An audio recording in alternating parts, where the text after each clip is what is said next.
Next topic.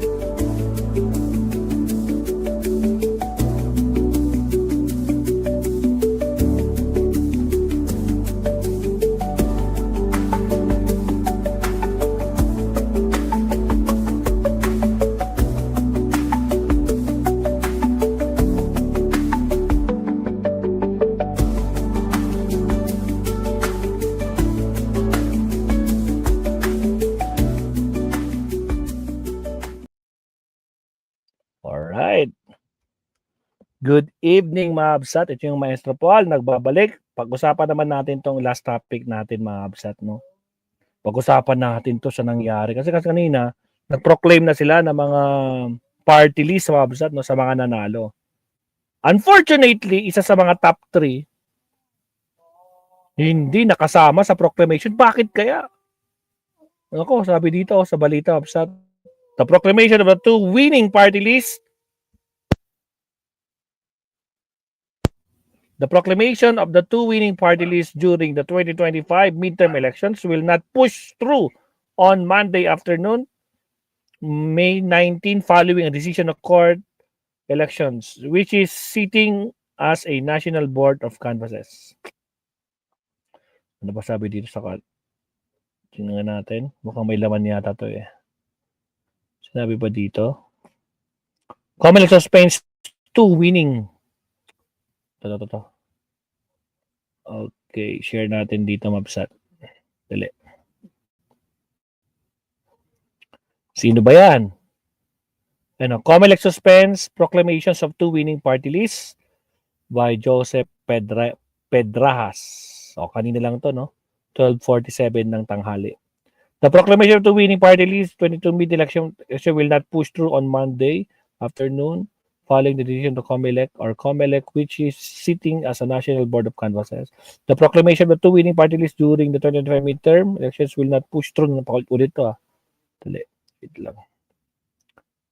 So, George Garcia, COMELEC chairman, said the COMELEC and Bank has decided to suspend the proclamation of 2 party lists pending resolution of their existing KI. May mga kaso naman pala. But this does not automatically mean that they could no longer occupy the House seat. Pinagpaliban lang muna at bilang pagrespeto sa proseso. Due process. Kasi kahit po iproklama ng NBOC, ang party list pwede pa rin po naman siyang pagdesisyonan ang kaso bago ang June 30. We will temporarily suspend their proclamations as respect for the election process because if we proclaim them, we still decide the case before June 30. He said that it is only on June 30 that the nominees of party lists will formally and legally take the office. Garcia did not identify the party list, pero alam na natin, di ba, kung sino to, no? Whose proclamations have been suspended. But he said one of them has secured 3 seats. Yung nasa top 3 to in the House of Representatives, and while the other one has secured 1 seat. Ayan. So, mayroon tayong video dito. Papasokin natin si attorney. Teka lang ha. Saan na yun? Oops, wait. Attorney. Pasok. Saan na nga eh. Attorney, asan ka na? Okay, ito na. Share natin. Pasok. Attorney Recto tayo babasa.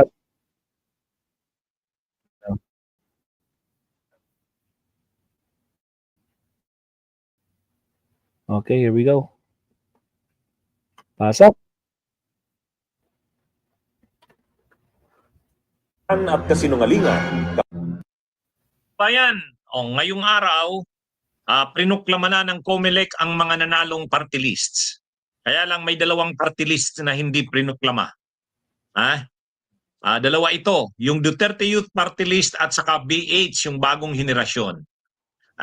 Hindi ko na muna i-discuss yung tungkol sa BH, bagong henerasyon. Dito tayo po-focus sa Duterte Youth Party List. Bakit hindi prinuklama itong Duterte Youth Party List? Ano yung Bakit tama lang tama lang yung ginawa na yan ng COMELEC na wag itong iproklama. Ha? Kasi may nagtatanong sa atin, attorney, anong grounds ba? Anong dahilan? Ha? So yan ang pag-usapan natin. Actually, yung dalawang party lists na yan, pareho ang ground sa dalawa na yan. May mga pending disqualification cases. Oh. Kumbaga, may mga hindi pa nare-resolba na disqualification sa dalawang party lists na yan. Itong Duterte Youth Party List at saka yung BH, Bagong Henerasyon. Kaya ayon sa COMELEC, i-resolve muna nila yung disqualification cases na yan bago nila desisyonan kung ipoproklama ba talaga ang mga ito o hindi.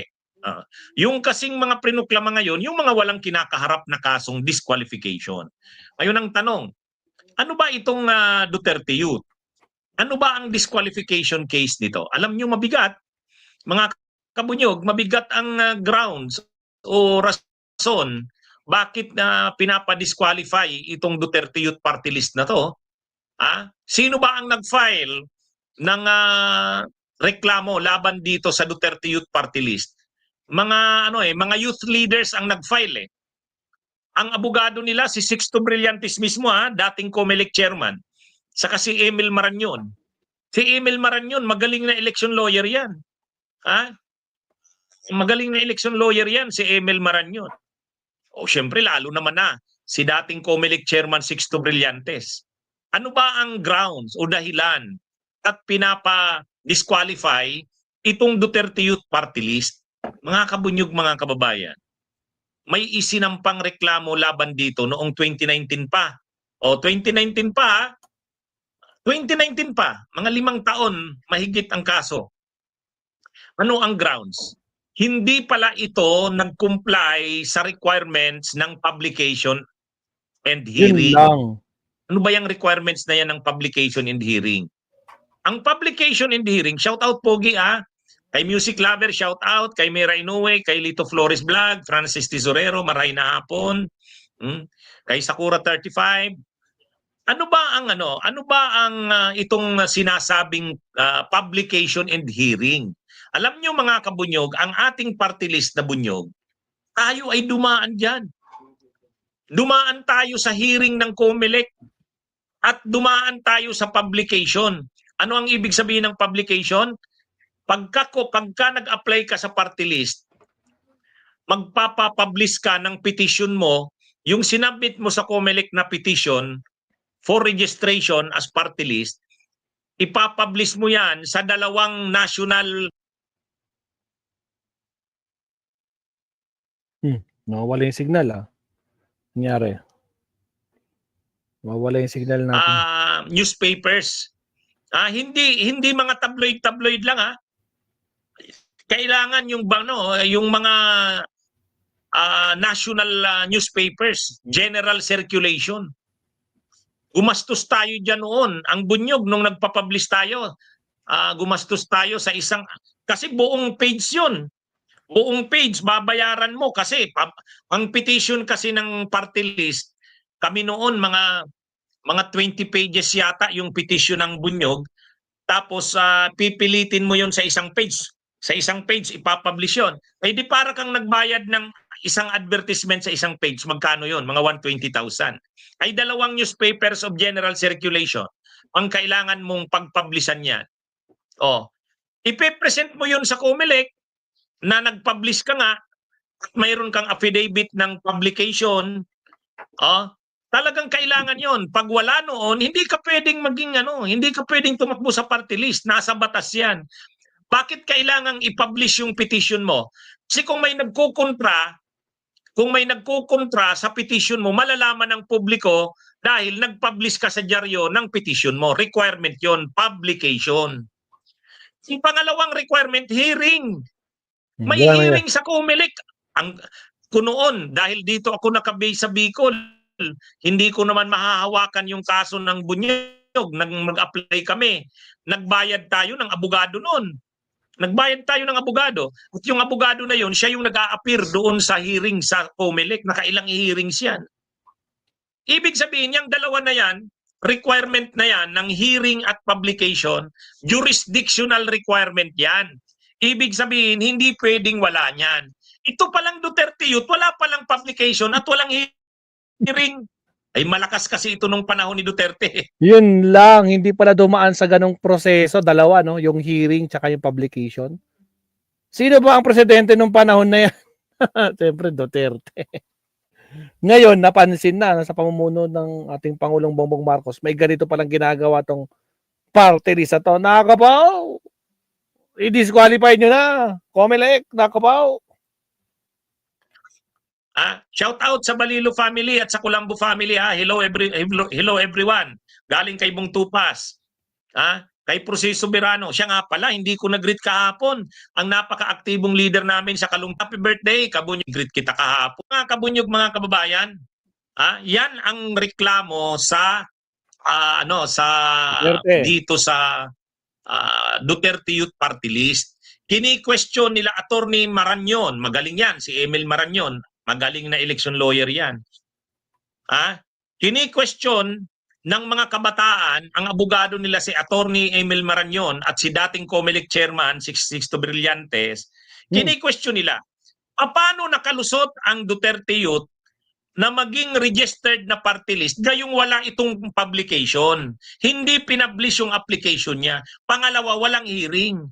Ay kaya lang, kailan kasi yan naaprubahan bilang party list? Panahon ni Duterte. Sobra naman kasi yung Comelec pala noon, wala namang publication, walang hearing, inaprubahan na maging party list. Yan mga kabunyog ang nangyari dyan. Pero kung nakalusot sila nung panahon ni Duterte, ngayon hindi na. Kini-question na sila ngayon. Kaya kumbaga, yung issue na yon ay hinihiling na ng mga youth leaders na resolbahin yon. Kasi hindi na resolve ng Comelec yan. Kumbaga panahon ni Duterte parang tinulugan yung issue na yan. Pero hindi naman na-resolve ng Comelec. So ngayon, hinahabol na sa Comelec, i-resolve nyo yan. Kasi hindi registered party list yan. Kasi walang publication at walang hearing. Nung panahon kasi ni Duterte, hinayaan lang na sumali. Hinayaan lang na sumali. Hindi, kumbaga yung petition noon for disqualification, tinulugan ng Comelec. Mukha ngayon, itong kay Garcia, dinidikdik na ng mga youth leaders, yung mga complainants, na resolbahan nyo yan. Ano ba talagang stand nyo? Kaya hindi na pwedeng hindi ito. Kaya ang ginawa ng Comelec ngayon, medyo seryoso to. Seryoso ito kasi kapag hindi nakaupo ang Duterte Youth, may mga party list sa baba na makakaupo. Yun lang. Halimbawa, yung Felrica, yung Gabriela, hindi sila nakaupo ngayon. Ang pinakalas na party list na nakaupo, yung Swerte. Pero kung madidisqualify ang Duterte Youth, makakaupo ang Felrica at saka Gabriela at saka yung isa pa. Tatlo. Yung isa pang party list. Kaya medyo medyo importante sa Comelec na ma-resolve na nila ito. Kaya yan mga kabunyog, mga kabay. Salamat na lang sa Comelec at hindi prinoklama. Sabi ng Comelec, i-resolve muna namin. Nangyari. What's happening, mga kabsat? Tumawala ba Yung petition for disqualification. Yung grant kasi sa disqualification, valid yun eh. Valid yun.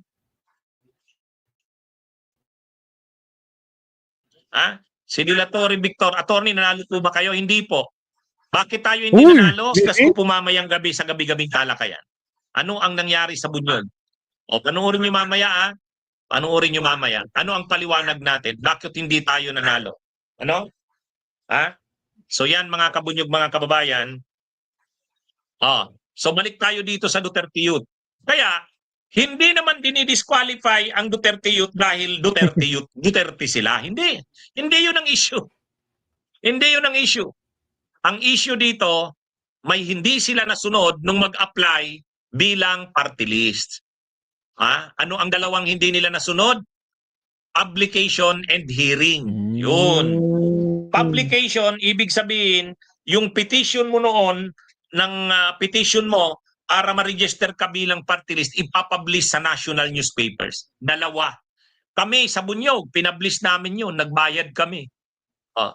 Pinadalhan namin ang COMELEC ng proof of publication. May affidavit pa. Pangalawa, nag-hearing. Nakailang hearing ang Bunyog bago na-aprobahan. O ngayon, nalaman natin, ito palang Duterte Youth, walang hearing, wala pang publication. Ay bakit nakasali sila? Yun lang, attorney, hindi sila oh my God, hindi sila nag-comply. Samantalang yung Bunyog nag-comply. Itong Duterte Youth, ang tagal-tagal na. Nakapasok pa ng 2022, wala pa lang ginawang nako po. Ay, nako, nakalusot mga kakabsat. Sana di nila pinayagan to, tuloy, no? Tapos sinasabi nga ni Sir Leonardo Ansag, totoo yun, no? Kasi meron yung kanito. Wala namang silbi ang Duterte Youth Party List na yan. Wala man lang nagawang batas. Wala din, actually yung ngayon, no, yung 2019 Congress, I think wala lang nagawa. No? Pero nung 18, meron yata, Sir Leonardo, isa lang. Isa lang. Pero nung 19, wala. Bokya. O, yan ang pinapasahod ng Pilipinas. No? Wala. Oh my goodness. But anyway, usap na. So, ito din natin. Attorney, pasok. Malakas sila nung panahon ni Duterte.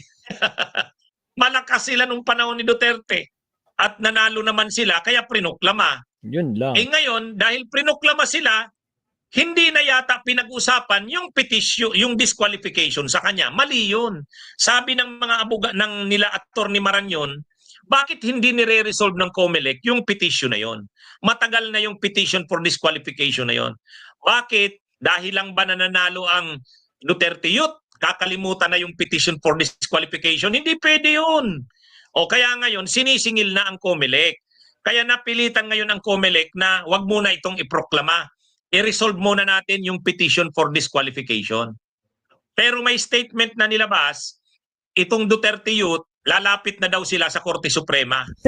O sige, tingnan natin sa Korte Suprema. Lalapit na daw sila sa Korte Suprema. O di sige. Kaya yan mga kabunyog, mga kababayan, ano ito mga kabunyog, mabigat yan. Kasi ang ground, alam nyo, marami na kasing kontrobersyang pinagdaanan itong Duterte Youth na to. Noon pa, nung panahon pa ni Duterte, si Digong, presidente pa, itong si Cardema, yan yung Cardema na yan. Hindi na youth. Yung Cardema na yan. Old na old. Nakatayo dyan na, nakaganyan, no? Siya yung first nominee noon. Tapos nang nanalo yung Duterte Youth, gusto niya siya ang maupo. Yun, hindi naman siya youth na eh. Hindi naman siya youth. Kasi ang pwedeng maging nominee ay 18 yata hanggang 30. Ay ito lampas ng 30 ang edad nito noon. So hindi siya pinaupo. Mayabang pa yan noon. Bakit daw hindi siya pwedeng umupo? Ay simple lang naman. Hindi naman na siya youth. More than 30 years old na siya noon. Yan yun. Yan yung Cardema. Kaya ang ginawa niya kasi hindi nga siya pwedeng maupo, ang pinalit na lang yung asawa niya. Yun. Nawala na naman yung signal natin mga kabsat Ang hihingala yung signal natin mga kabsat. Nakaupo yung asawa niya pero siya hindi. Itong si Cardema. Ngayon, ang ginawa ni Duterte dahil hindi nakaupo yan, ginawa siyang commissioner ng youth, chairman ng National Youth Commission. May NYC. pundo yun, may pundo, maraming pundo yun. NYC. Chairman ng National Youth Commission. Ngayon, nung hindi pa nag-aaway ang Duterte at Marcos, itong si Cardema, saka yung asawa niya, nagpakasal sila, kinuha nilang ninong si PBBM. Ninong nila si PBBM. Ano yan magaling magsipsip yan si itong si Cardema Magaling magsipsip. Ang inaasahan niya kasi, mananatili siyang National Youth Commissioner, chairman, dahil ninong niya si Marcos. Ay nag-away yung Marcos at Duterte. Sinibak siya ngayon bilang chairman ng National Youth Commission. Galit siya. Galit itong si Cardema. Bakit daw siya tinanggal bilang ng chairman ng National Youth Commission? Kapag chairman ka ng National Youth Commission, kung ayaw na sa iyo ng presidente, pwede ka naman talagang tanggalin. Di ba? Kaya, at ang isa pang issue dito, marami kasing grounds laban dito sa Duterte Youth. Ang una, walang publication at hearing. Pangalawa, hindi naman mga youth ang mga members. Mga matatanda na. Tragis. Kung mga members nito, hindi naman mga youth. Ha? Mga matatanda na. O, yun ang isa pang issue. Ang pangatlo, ginagamit nila yung opisina ng gobyerno tulad ng National Youth Commission para sa kanilang party list. Bawal yun. Kasi ang party list dapat hindi gumagamit ng programa at opisina ng gobyerno. Bawal yon. Kasi kapag gumamit ka ng opisina ng gobyerno, lamang ka na sa iba. O fair yun sa iba. Kaya ito, ang mga grounds dito, laban dito sa Duterte Youth, ang pinakamabigat yung sinabi ko. Yung publication at hearing, wala. Hindi sila dumaan sa publication at hearing. Pangalawa, ang mga members nila hindi naman mga youth, mga ayut. Mga ayut. Pangatlo, ginamit nila ang programa ng National Youth Commission kasi chairman itong si Cardema ng National Youth Commission. Bawal yon. Kasi dapat pag party list ka, wag mong gagamitin ang opisina ng gobyerno. Kasi marginalized ka nga, laylayan, tapos lalamang ka sa iba. Yun ang pangatlo. Nag-round. Dapat kapag party list ka, hindi ka dapat nag-a-advocate ng violence. Bawal 'yun. Kapag nag-advocate ka ng violence, pwede kang ma-disqualify. Ngayon, paano masasabi na nag-advocate ng violence itong Duterte Youth? May mga statements itong si Cardema, saka yung mga leader ng Duterte Youth na dapat yan sa mga NPA, yung mga aktivista na mga aktivista, yung mga kriminal, mga drug addict, dapat yan pagpapatayin. Ay ano yun? Mali yun sa isang party list. Kasi hindi ka dapat nag-a-advocate ng karahasan. Marami silang statement na ganun. Kung ano yung mga statement ni Duterte, yun din ang paborito nila. Di ba? Madalas sinasabi nila, sa mga pagtitipon nila, dapat daw yung mga aktivista, na mga aktivista daw, pagpapatayin yan, yung mga kriminal daw, at saka mga adik, at saka mga pagpapatayin. Yung kung anong sabi ni Duterte, pagka ganon ng statements mo, nag-a-advocate ka ng karahasan. Hindi pwede yon sa isang party list. Yan yung mga grounds. Kasi may nagtatanong sa akin, attorney, ano ba ang mga grounds diyan sa Duterte Youth? Yan po, okay? Salamat, attorney.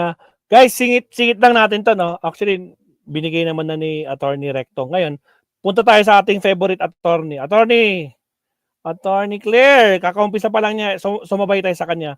Duterte Youth din yung topic niya. Ito guys, Duterte Youth. Party list, bakit hindi agad na proklama? Pakinggan natin. Attorney Claire, kakastart lang niya, 2 minutes ago, sakto lang. Attorney Claire. Ayan. Kamusta na si attorney? Mataas na boto. Sa party list po, ang inabot po na number of votes for the party list ay 41,950,292. Dito po binase ang Banat versus Comelec. Dito po binase ang 2% threshold. Dito po binase ang additional seat at dito po binase ang seat na entitled kahit maaari hindi nakakuha ng 2%. Ang sabi ng Supreme Court sa Banat versus Comelec, lahat ng seats ay dapat punuan. 3 pwesto na secure ng Akbayan, Duterte Youth at Tingog. Tig-2 naman sa 4-piece at CIS at Ako Bicol Party List. Lahat sila hindi bababa sa 1 milyon na nakuwang kabuuang boto, habang tig-isang representative naman ang uupo mula sa nasa pang-7 hanggang 54th place na party list. Pero bago mag-umpisa ang mismong proklamasyon, binasa ng COMELEC ang resolusyon na nagsususpindi sa pagproklama sa 2 party list sa mga nakabinbin nilang petisyon. Kabilang ang Duterte Youth at PH o Bagong Henerasyon Party List. I think po mas unfair kung halimbawa later na proklama ka na, hindi pa nagsisimula yung assumption to office, biglang nagkaroon ng decision, tanggal ka. Mas masakit po yun. Ayon sa Duterte Youth, sinagot na raw nila ang lahat ng issue noon pang 2019. Pinayagan pa nga raw silang maupo ng 2019 at 2022 elections. Banta nila kapag hindi sila pinaupo ng COMELEC, Ibanta na, okay. sisiwala Uy, Yan o. Magsisiwala nila na. mga kalukuhan sa Kongreso at COMELEC kung paano nagkakapera.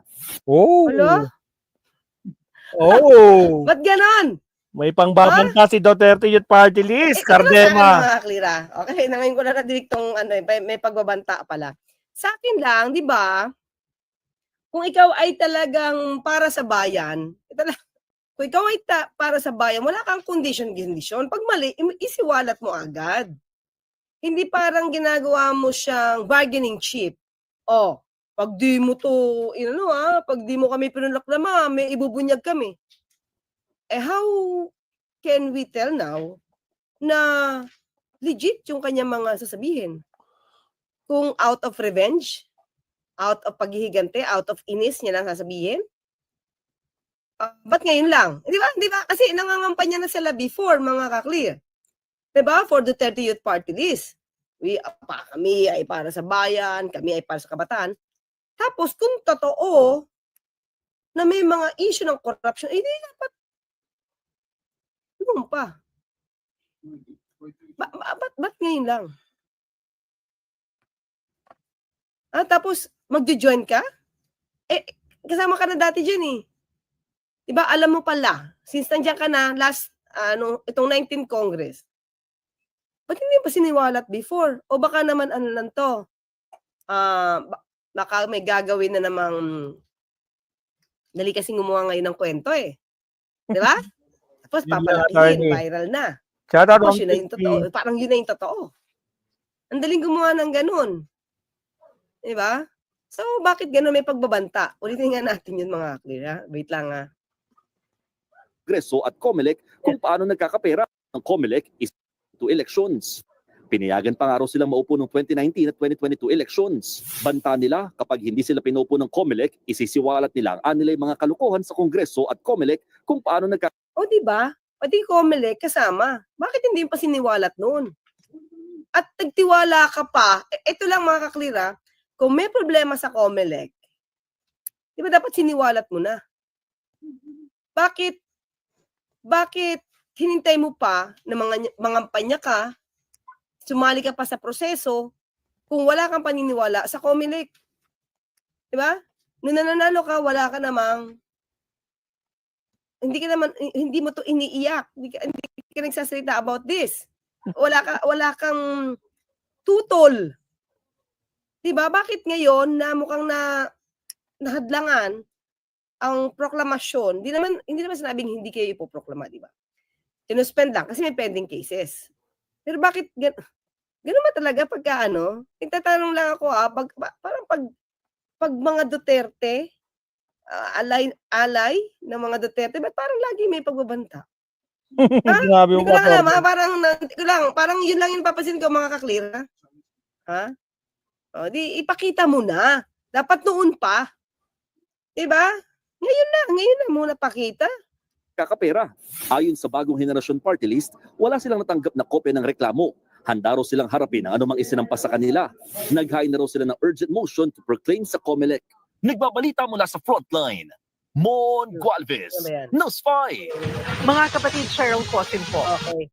So mga ka-clear, kasi may pending case, may mga pending case na kinakaharap itong Duterte Youth. So ito yun, let's say ito. Wait lang mga clear. Okay.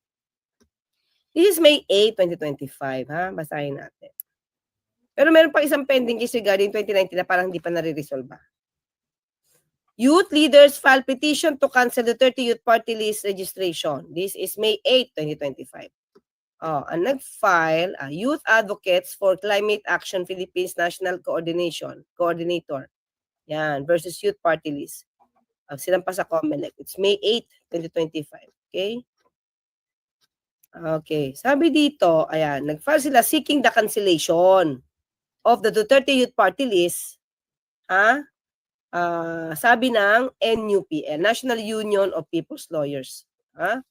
According to NUPL, the petitioners called on to COMELEC to issue a show cause order as well as to cancel, pinababawaliwala ang registration ng Duterte Youth and disqualify it from elections. Okay? This is over the Duterte Youth tagging. Nagre-red tagging sila mga ka-clear. Nagre-red tagging sila. Tagging party list and individuals with the Communist Party in Facebook posts. So isa to sa mga reklamo nila, mahilig sila mag-red tag. Diba? Sa Facebook nila. Diba? Kung may kaso kang alam, di kasuhan mo. Yun sa atin, diba? Bakit may ipa-Facebook tapos wala kang basihan? Diba? Mahirap yun. Oh. The petitioner said this violates COMELEC resolution o nag-violate ka pala ng COMELEC resolution number 11127. Okay? The law is unequivocal. Red tagging during the election period is a punishable election offense. It cannot be tolerated, least of all by groups seeking to sit in Congress. Kayo yung isa sa nag-a-aspire na makakuha ng seat sa Congress being a party list, pero nagre-red tag kayo. Tapos, gusto nyo pang i-represent yung mga people, pero lumalabag kayo sa election laws or rules. Cortes stressed that red tagging is not a smear tactic. Okay? Ang sabi pa nga dito, as to the Supreme Court, in-acknowledge, may case kasi, Supreme Court, may decision na yan na red tagging is a threat to life, liberty, and security. Diba? Allowing party lists like the 30 Youth to continue weaponizing red tagging erodes democratic space and puts lives at risk. Katulad ng pananakot nila kanina, na may bubunyag sila, di ba dapat ibunyag nila? Wala, dapat hindi gawa-gawang kwento. Dali kasi ito, katulad niya, red tagging, wala ka naman ibang, alam mo yon. Tapos, iba naniniwala agad. Diba? Okay lang naman kung ito'y may basihan, mga ka-clear, di ba? Walang problema yan. So, isumbong nyo sa otoridad. Hindi naman expert ba ang Duterte Youth Party List para makaalam o isang tao, isang grupo ay terorista? O komunista, o NPA, CPP, NPA. Diba? Ginagawa din nila yung dating tinatrabaho ng OVP. Diba? Inuna yung ang tungkol sa di umanong national security para magamit yung confidential funds. Ganun yung dating dito. So, red tagging. Parang dito sila eksperto. NTF-ELCAC at the time. Diba? Nandoon sila Dr. Badoy. So, parang pare-pareho sila. Pare-pareho sila ng lingwahe. Diba?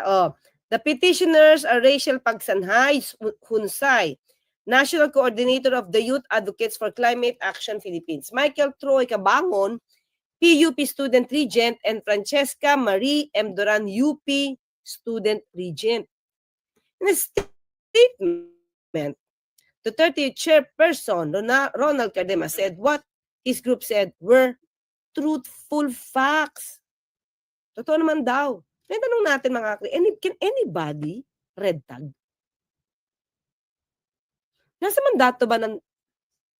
mandato ba nila being part of the Congress na mag-red tag? Kahit truthful yan, di ba? Ang sabi nga ng Supreme Court, hindi pwede yan. It's against the law. Tapos Facebook lang. I have not read their petition but I am sure it is easily answerable, sabi niya. They would also file a disqualification against Kabataan Party List. No? Ganun no? Gantihan ba? So, kung dinidisqualify nyo ako, didisqualify ko rin kayo, sabi ni Cardema. We will be filing a disqualification case against Kabataan Party List next week because their party spokesperson in UP Cebu, Cadelia, was killed as terrorist and PA.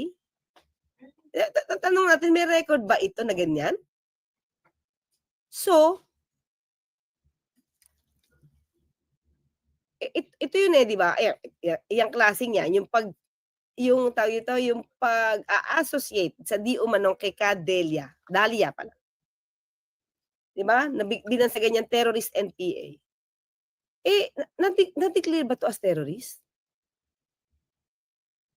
Ito si Cadelia. Di ba dapat dinideclare pang terorista yan? Hindi basta-basta ka pwede magpangalan. Dinideclare yan. Bago mo yan ipangalanan ganyan. Pero ano nga ang karapatan na magsabi na ito terorista to?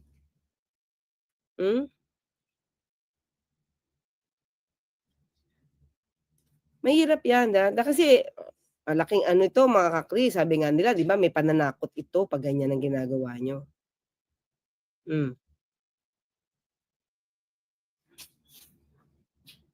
So, anyway, saan na tayo? What? Okay. If I mentioned ACT Teachers Party List, I mentioned it because ACT teachers, Congressman Franz, has been convicted already of endangering the lives of young Filipinos when she brought them to an NPA area in the middle of the night. Ito ba yung desisyon na dinala sa NPA area? Ang alam ko, child abuse ang naging kaso nito because may mga bata siyang kasama in the middle of the night. Para na abuso. Yun. According naman kay Congresswoman Franz Castro, sinave nila yung mga bata. Diba? He added that the other youth leaders, he mentioned Sara Elago and incumbent party list Raul Manuel also pictures with suspected who had pictures. Pag may picture ka pala, ako delikado pala magpa-picture mga kakli. Yusik, Attorney Claire, pa-picture. Anong gagawin mo? Hindi nga mga kaklir. Anong gagawin ko? Ay, sorry, baka NPA ka. Ire-red tag ka, attorney. Hirap pala yun, no? Anyway, meron pa kasing case to mga kaklir. Ito pa ha, pakita ko. Maliban dyan. Maliban sa pagre-red tag. Okay? Yun. Ito. Nasaan na ba yan? Yan. May natin. This is March 27, 2025. Okay? Youth groups bat for disqualification of the 30 youth party list. Okay. Sabi dito, okay, ayan. Youth Coalition, Kabataan Tayo, ang Pag-asa filed an urgent motion before the COMELEC aimed to resolve kasi itong 2019, okay, may petition seeking to nullify the 30th youth registration as a party list candidate. So, in other words, 2019 to. So, panahon ng Pangulong Duterte. So, kung tumakbo sila ng 2019, anong taon pa? 2022, tapos 2025, 2022, nandun pa si Pangulong Duterte. Diba? So, ito to. Nakaka-clear. In an interview with Bulatlat, one of the original petitioners, Aunel Ros Angkos, cited their justification behind the call for the 30 youths cancellation. First, ito sabi, material misrepresentation. Nagpanggap daw. Diba? May mga misrepresentation ginawa. At material. May mga misrepresentation kasi it doesn't man naman eh. Parang hindi naman siya importante para mabaliwala ang registration ng isang party list. Ito material misrepresentation. What they did was, under oath, they declared that Ronald Cardema was a representative of the youth party list. However, it was proven through the COMELEC ruling that he was not eligible to hold the position. So dito may pagsisinungaling na sila. Yan ang sinasite, di ba? Paano ka makakapag silbi sa tao with all that integrity and honesty? Kung umpisa pa lang, hindi ka na Totoo.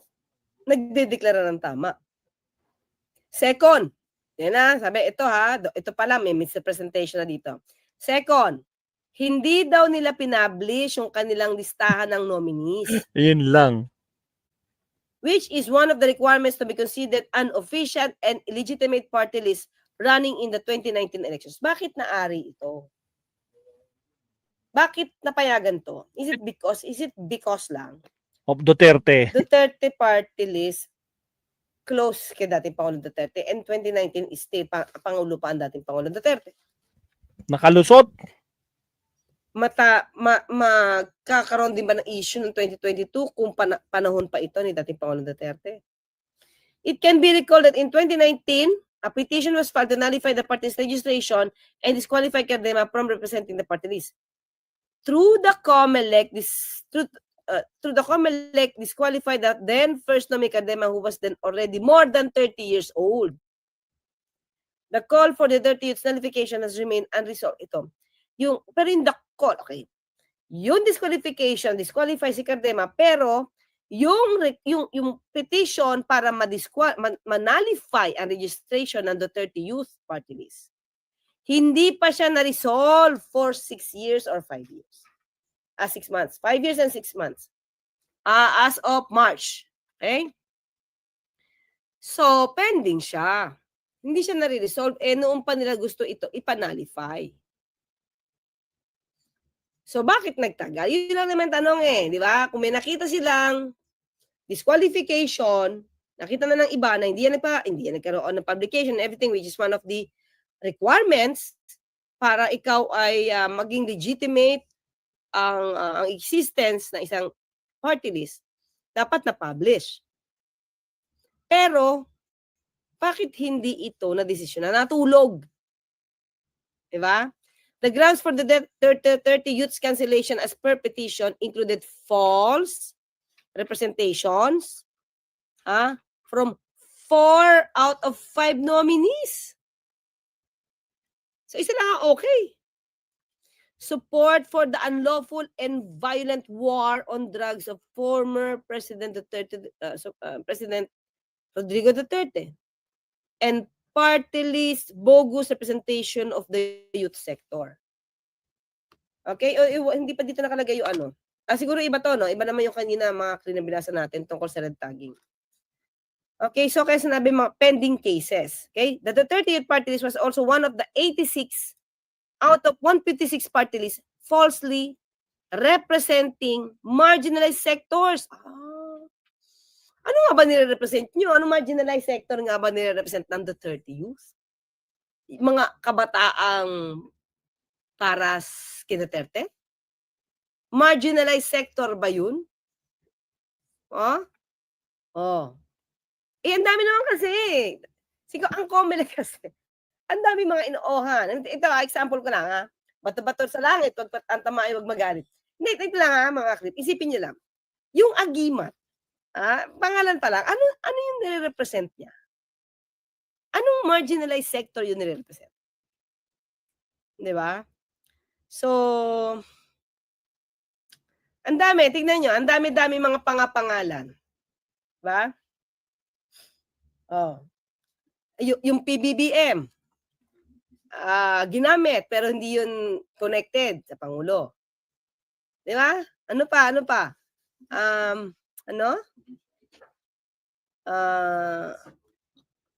Well, pag sinabi mong probinsyano, pwede. Probinsyano, daming probinsya, di ba? Parang hindi naman siya marginalized sector. But anyway, ayan, Sofia Trinidad, President of NUSP and National Co-Convener of Kabataan Tayo ang Pag-asa, blamed disinformation as for the 3% increase voters preference for the 30 Youth Party List. Disinformation as reflected in... May disinformation pa sila? Talaga?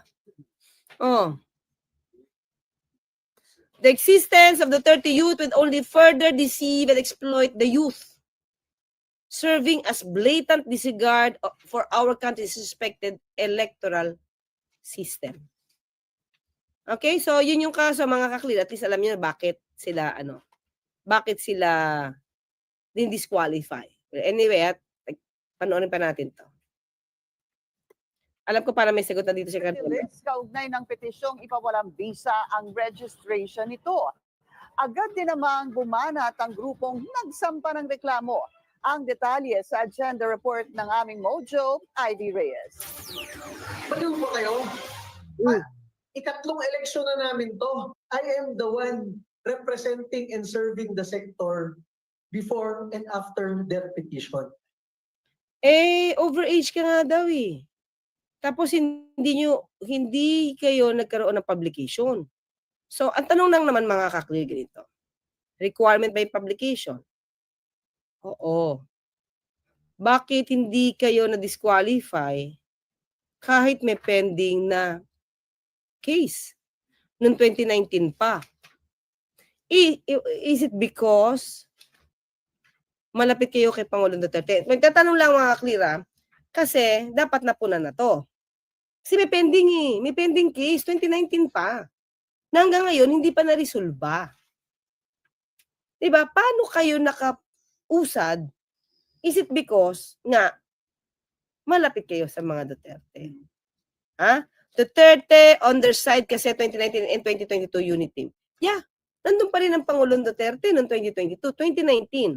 So, kung ngayon lang nagkakaroon ng wara, ito na ha, kung hindi ngayon haharangin ang petition na yan, di ba?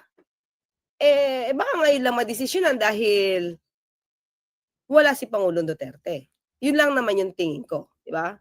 Baka at that time, Takumi, di ba? Baka at that time, malakas yung loob nila kasi lumalabas nag-violate eh. Ha? Lumalabas nag-violate, walang publication. Pangalawa, nag-violate ka pa kayo, inalabas niya na youth kayo. Youth si Cardema. When in fact, hindi. So, di ba parang ang lakas ng loob ng yung magkaroon ng misrepresentation. Pero, ganito pa rin siya. Ganito pa rin ang itsura niya habang nagsasalita. Baliw ba kayo? Ulitin natin, ha? Oh. Ikatlong eleksyon kayo? Baliw ba kayo? Ikatlong eleksyon na namin to. Sino sasabi niyang baliw ba kayo? Comelec?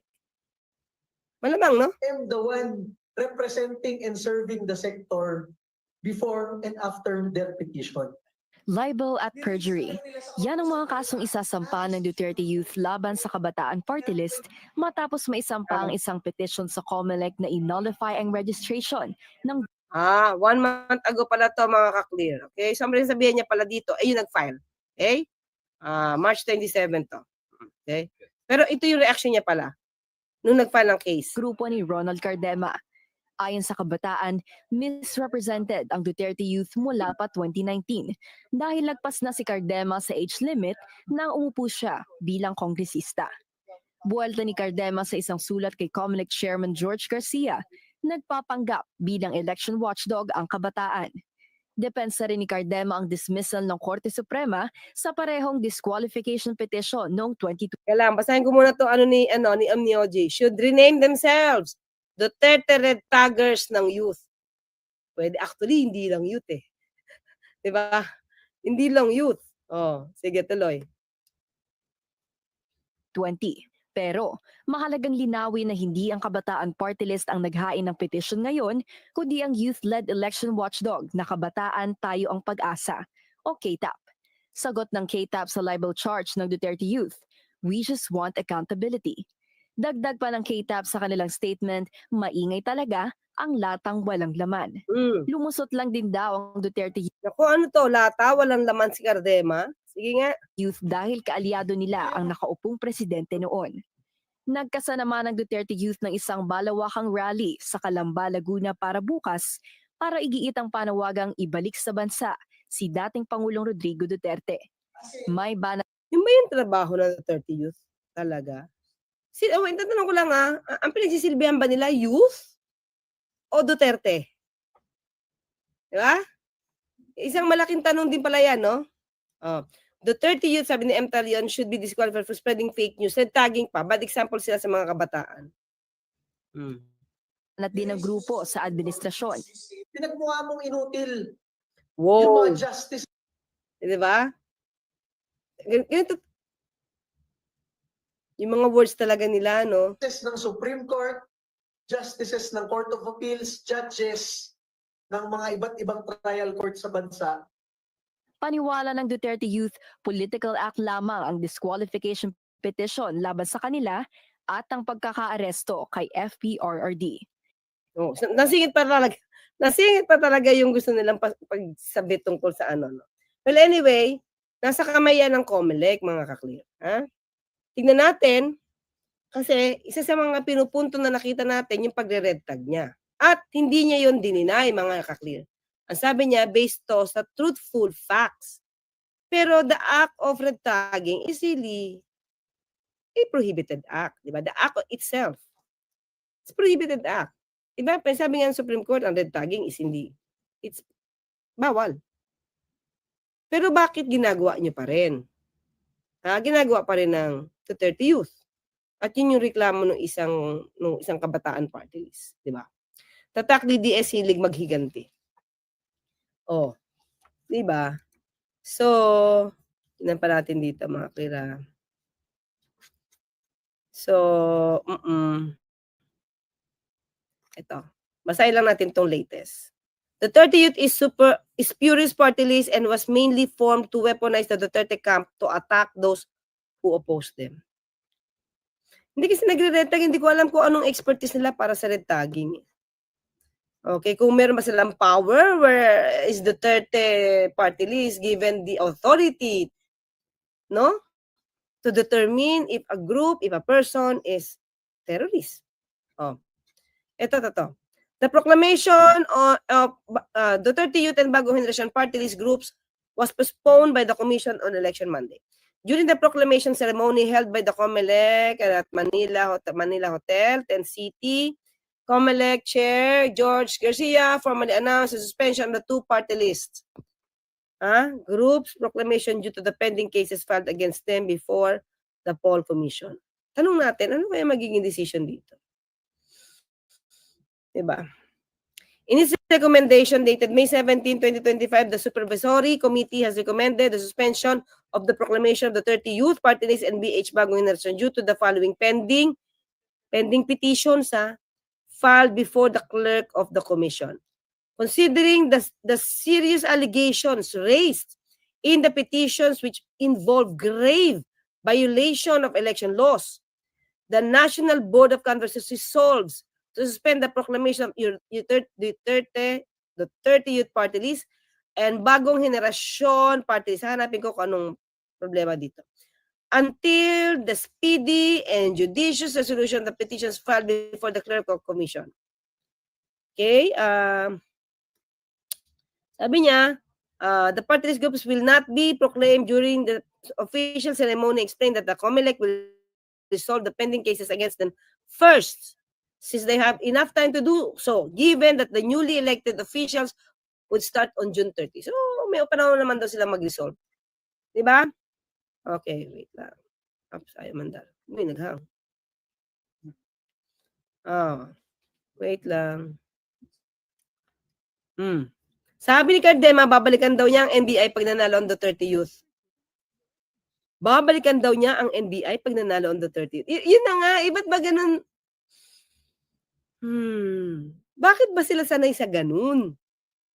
Di ba? Ayan, saying that the poll body would not have allowed them 2019. Sabi ko nga, panahon yan dating Pangulo Duterte. Panahon pa rin yan. Pangulo pa rin ang dating Pangulo Duterte. It is not the fault of the Duterte Youth Party List if the COMELEC did not dismiss that bogus. Siya ba yung nagsabi? Bogus? Did not dismiss that Hao Xiao. Bogus. Kung sino man ang Chinese dito, yung Hao Xiao, hindi ito bogus, ibig sabihin, ang Hao Xiao, it's katawa-tawa. Yan. It's not really referring to bogus. Kaya nasanay na tayo di ba? After it's the last hearing in 2019.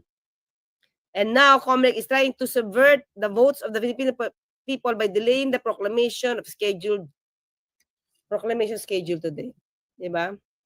Grave abuse daw of discretion. Sige na, punta ka na lang ng Supreme Court, tignan na lang natin yan. Okay, ito naman, ang Bagong Henerasyon Party List, short notice na sinuspend. Okay, wala daw alam sila, without warning and without any prior notice. Naku, siguro nakapaghanda na sila ng kanilang mga susuotin, no? Siyempre, kaya lang, bakit abrupt ang pag-announce na suspended ang kanilang pag-proclaim? Let us be clear, sabi ni Bernadette Herrera ba to? Bagong Henerasyon. Ito pa rin, di ba? Itong Bagong Henerasyon, pangalan pala, di mo na alam kung anong marginalized sector has not received, seen, or even informed of the supposed pending case. How can we held to account for an accusation that remains invisible? Sila kasi di doon nabigyan ng kopya or hindi man nila alam kung may complaint. Samantalang yung 30 parties, alam mo meron. Diba? Okay. So, yun mga ka-clear. So, dalawa ang hindi na para proclaim, pero sana ma-decision to ng maayos ng COMELEC, 'di ba? Lalo-lalo na kung mapakikita na talaga mayroong pandaraya sa start pa lang. 'Di ba?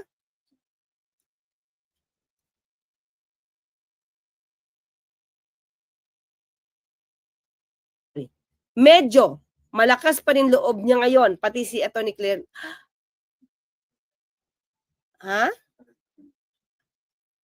Nared tag medyo. Bakit? Kailan ako na-red? Kasi naka-red ako. Kanina. Ganun ba? Bakit tayo na Atty. Claire? Cookies. My gosh. Diba? Yun yung mga tipong gumagawa ng kwento. Gumagawa talaga ng kwento. Mga ka-clear. Ako, just be careful. Just be careful. Okay? Makikita nyo naman makikita nyo kung gumagawa lang ng kwento kasi walang pinambabasihan. Shout out, Riel! At hi, Atty. Claire, kayo po nanonood. Yung lolo ko po sa inyo. Ang lolo ko po sa inyo. Pwede po magpa-shout out Oscar Ugalde. Yan. Salamat, Riel. Tay Oscar Ugalde, thank you po. Siyempre, kung loro ni Riel, tatay lang natin yun. Diba, tay? Oo, diba? Nandito ba si Banat Boy, Master Pogi? Okay. Hello, Banat Boy, Maestro Paul TV. Yan. Thank you. Salamat, Atty. Claire. Ophirian, of course. Sabi ni Kobeboy, 0824, Duterte not very youthful parties. Buti nga sa inyo. Toot! Yan. Ay, nawala. Okay, balik si May. Sabi ni May Perea, sabi ni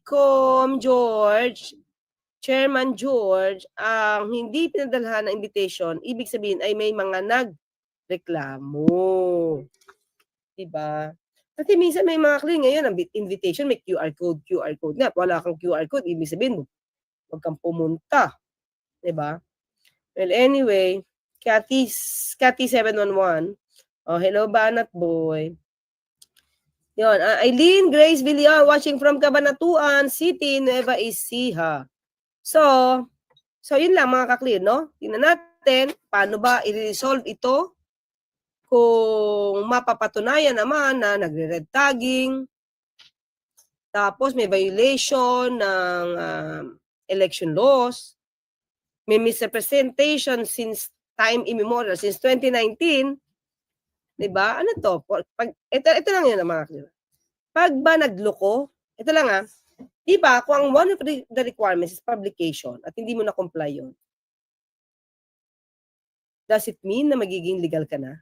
Kung from the start, hindi legal ang ginawa mo. Yun lang, thinking lang. Pero syempre, di natin panguna ng COMELEC dyan. Balang COMELEC mag-review dyan at tayo nagtatanong lang naman. Okay? So mga clear, yun muna ang ating topic for today. Pero mamaya, Right. maya, ito lang, after this mga clear, sana makabalik kayo.